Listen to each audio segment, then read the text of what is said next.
about that music. Makes you want a jitterbug, doesn't it? I love it. Hey, Diner Days continues this morning with a look into a special project that is helping restore old diners. But that's not the only thing that the New Hope Diner project is doing. Jill Horner has more on that part of the story, and she is live from this morning in Philadelphia at, I would call, the famous Penrose Diner. Well, I've been there many nights with this. Hey, Connie and Greg, I could barely hear you this morning. The jitterbug music was so loud, but it's exciting. Diner Days continues. We want to get you grooving. What's happening at the Penrose Diner there, Jim? Good morning to you. In the next hour, we're going to have a great cooking segment. But right now, I want to introduce you to a program. We went to Rhode Island and found this amazing program that helps juvenile offenders, gives them the skills to succeed, and helps to restore old diners at the same time.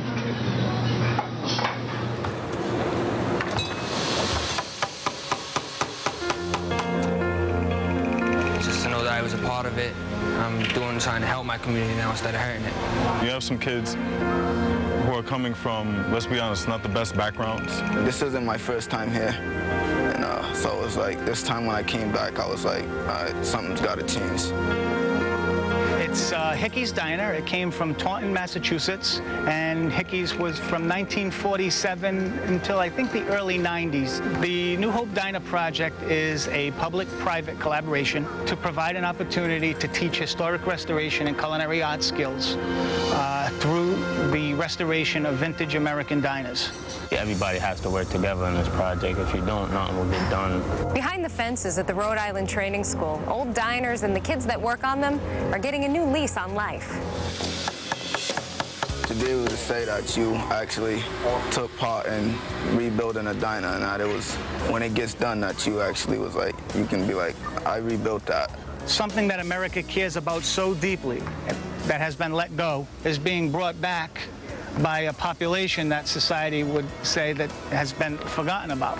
When they come into the vocational program, they feel at ease. They know that they can hammer, they know that they can saw, they like building things with their hands, and so they don't want to blow it. They're learning some tools that are probably going to help them when they get out into the community, something that can put them in the workforce. I'm doing something constructive, like I'm not just sitting in a unit, I'm doing something like with my time. I'm taking a step towards the right path. I'm thinking about possible things that can push me to do better things in life. The kids that come to the Diner Project, I want them to see the potential in themselves.